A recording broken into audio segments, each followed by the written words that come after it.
future. Now it is time for Q&A. If you have any questions for Stephanie concerning the lecture, but also the story and writing in general, this is your time. Hopefully there are no astrophysicists in the audience. Although if Neil deGrasse Tyson's here, we can correct him.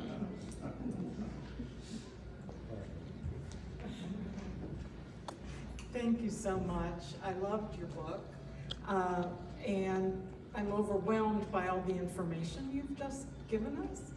And so my question might be a little simplistic, but I'd like to know if you can fill in a little more about the Sankofa bird, because I had never heard of that before, and was intrigued and felt it was very apt.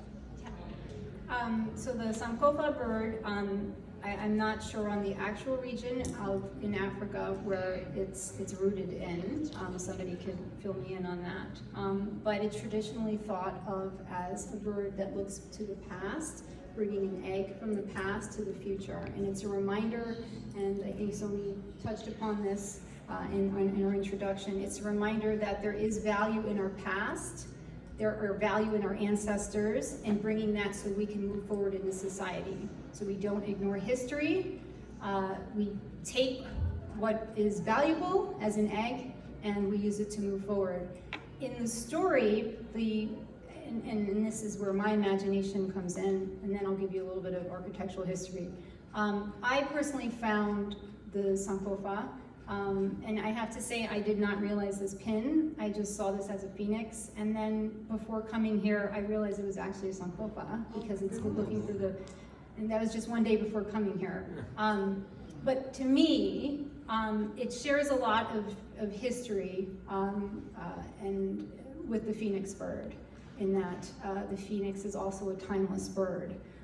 So when I read X-Men comics and the story of Jean Grey and the Phoenix Saga, for those, this is what's included in the story, I feel that is very much from the Sankofa tradition and what they did with the story, and they brought the character back to life. Now the Sankofa bird is also integrated in the architecture in a lot of African American neighborhoods in New York City, which is testimony to the African ancestry in the neighborhood. So it looks more like a heart, I would say. And since the story also, the larger story, which is the novel, touches a lot about gentrification, I used both the imagery of the phoenix and also the idea of what is home and roots and these small details that remind us of where we came from. It was a very long answer. No, I love it. Thank you. Any other questions? I see one hand. Hi, thank you for the story. I'm a huge fan of speculative fiction in general. So my question is kind of hearkening to that history that you pull through, but thinking more geared towards the futurity that's so essential to speculative fiction as a genre. Something that I teach a lot in my own classes, and something I try to instill is the idea that futurity is looking to futures that are often erased or not imagined for particular people in favor of a future for a few.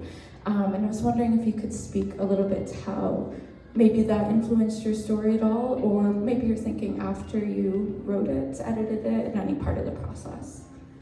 Okay, and you can tell me if I didn't answer your question.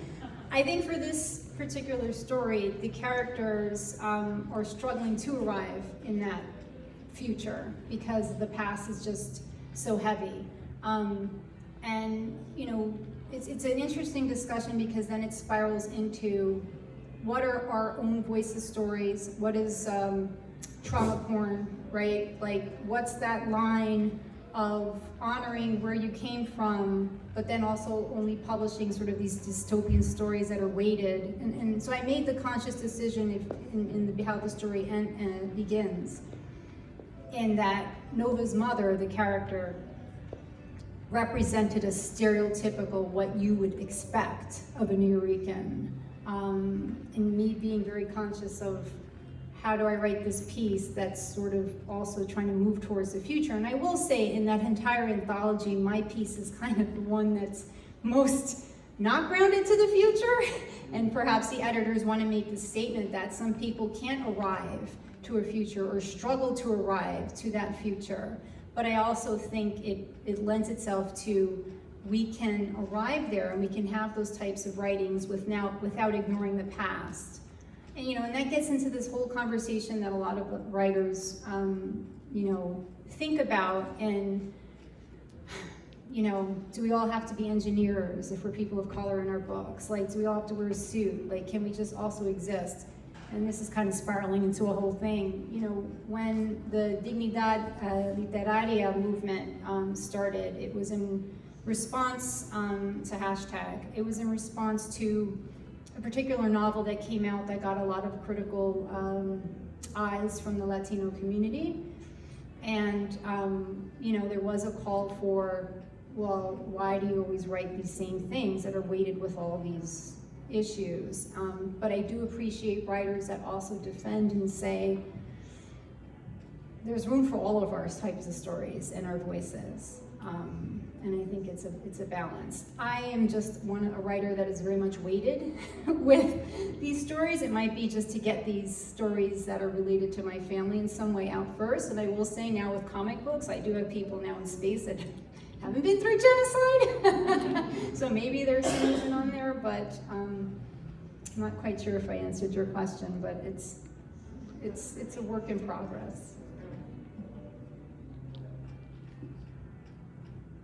Any others?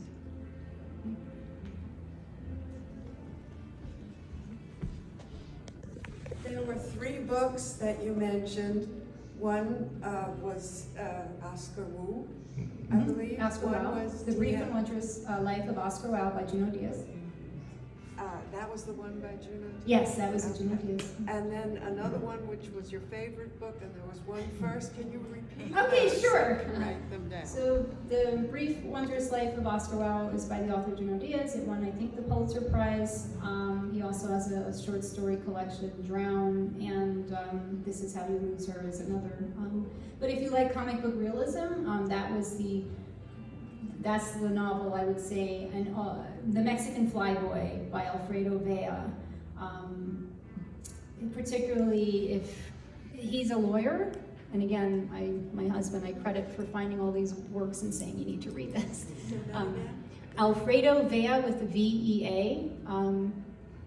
He's a lawyer, and what he tells his clients is, you gotta learn how to tell a story. You don't know how to just tell a story, no judge, no jury, nothing, you're done. And he knows how to tell a story. That book is a trip. So again, if you're into the comic book realism, I highly recommend. I made reference to Spider Town by Alex Rodriguez, I believe. That's very New York City, I think 70s, don't quote me. Not comic book realism, but real harsh New York life in the 70s. I can go on and on. If you're into that, Mean Streets by P.D. Thomas. We could talk after. I could give you a list of all these books, depending on what you want to read. So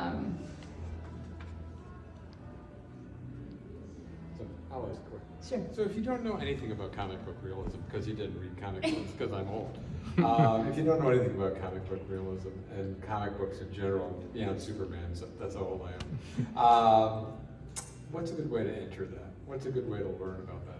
Because I saw a lot of your reference points when I read it, and I'm going, I should be getting this, but I'm not getting it. So comic book, so I'll answer you twice, like in 2 different ways. So the term comic book realism, nobody knows about it. Or I shouldn't say nobody. Not many people know about it. So that's just a term that's used to define this genre, that's this mashup of, and I don't want to say it's an unfortunate term. It's not just comic books, it's pop culture, right? Okay. If you read Daniel Bautista's paper, it's very much rooted in the tradition of magical realism in Latin American writing, but now for the next generation, where pop cultures are new myths, let's say. But it's not really known. I mean, even the editors that have their PhDs in Latino speculative fiction, when I say, And if you ask me, I say I write literary fiction, but now that I found comic book realism, I'm like, that's what I write. They didn't hear of this, because I think it was just one paper. So if you're into that, the books that I mentioned are certainly a great introduction. But if you're asking about comic books, I mean, I think you meant, were you asking? I mean, I get what you're saying about the mashup with magical writing. Right. Yes, I get that, and then You get that well, part. without the comic book Right. reference points, then obviously. Okay, so A if little you want to homework. get Gene, like, what's this story? I mean, Yeah, A, right. you don't have to read any comic books. If you ask Marvel and DC, they'll say buy every single issue from Right, 1970 on, right. and you'll be broke, or you won't, there's just too many, Yeah. but you don't have to do that. My Gene references, there was a writer, Chris Claremont, which I got a tickle out of being interviewed by the Chautauqua Daily by Chris Clement. I say, oh, Chris Claremont, because my story is an ode to the writing of Chris Claremont. If you want to just focus on something related to Gene, I'll send this to you.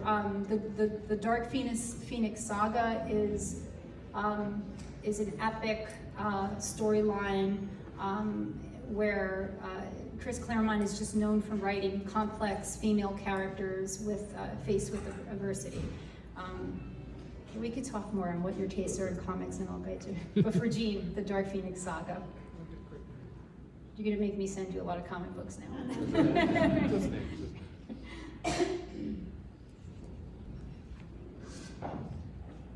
One, thanks for a fantastic lecture. That was just great.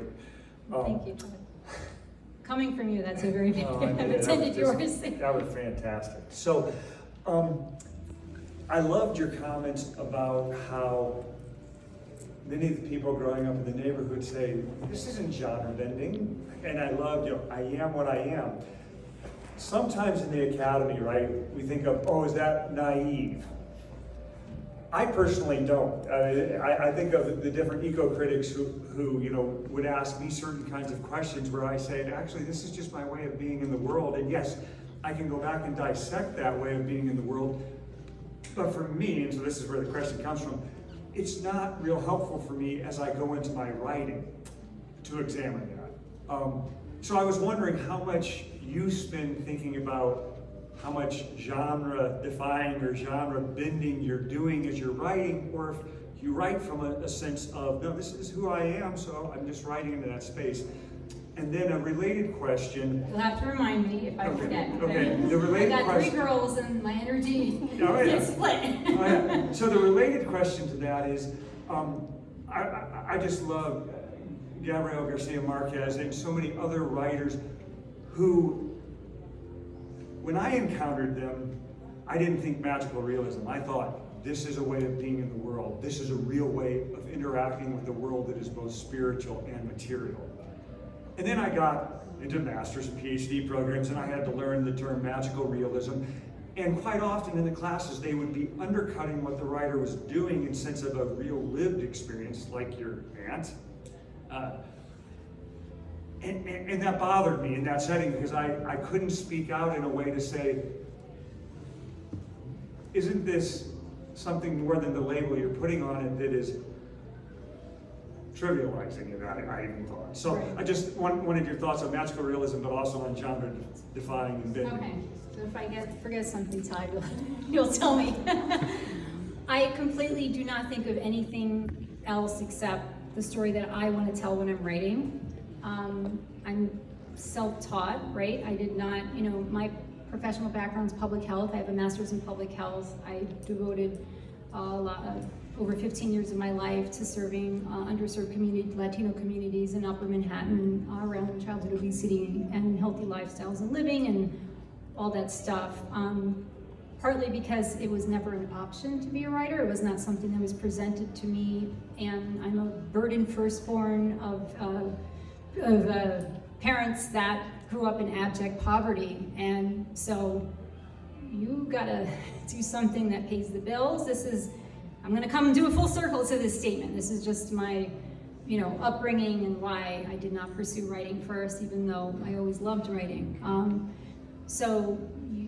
Hey, we didn't make it out of what we did for you to be a struggling artist. This wasn't said. This is just the firstborn experience, not what my brother and sister did, but it's the firstborn.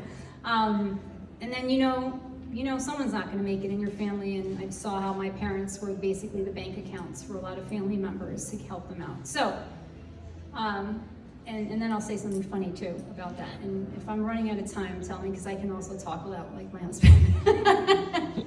Okay, so the other thing too is with standardized testing, I didn't think I could be a writer because I couldn't test. I was valedictorian, salutatorian from elementary on up, but I couldn't place into the specialized high schools. I couldn't, my SAT scores were awful. So I understood that as, well, I can't be a writer then if I can't pass the English. So that's all to say that maybe is a good thing, because I was able to develop my voice and my writing, totally not worried about publishing. And then, when I thought of publishing, starting to take classes on craft so that I could polish, right? And understand, oh, this is what I'm doing. But I have to say, if I learned that first, just seeing from MFA workshops, not all, I think I would have come out with a more formulaic, less authentic, oh, you gotta do short story collections. You guys see my short stories, but I'm a novelist at heart. It's just my novels have not, I've been playing the traditional agent game for years, not pitching to publishers, and that's a very long process. And then to just end your question, they do find it hard for the times I do hear from an agent, when I'm signed with an agent. As a woman, I get placed into young adult far more easily than adult. I'll tell you, I write adult. And you get sometimes the responses, oh, this is supernatural. They'll say, I want Latinx voices, Latino voices, but this is supernatural. Well, no, it's not. Nova doesn't see the ghosts, right? She's just talking about her grandmother, and that's part of her heritage and what she sees, right?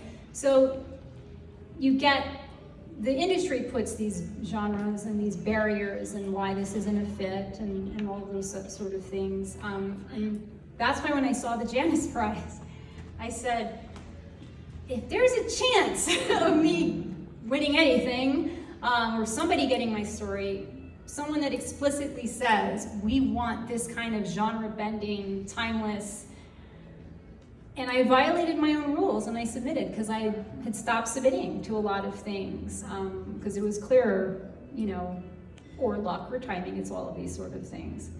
So I don't know if I answered your question or if we're out of time, but we can continue on the porch to follow up. But I'm a free bird when I write. I don't think of anything. And indeed, thank you so much for submitting that story, because this is the kind of stories that we're looking for at the Janus Prize, and we're looking to celebrate, really. Thank you, Stephanie, for this wonderful lecture. Thank you, everyone, for joining us. The food is getting lonely. So the books. So please help me congratulate Stephanie Nina Pitsirilos. Thank you so much.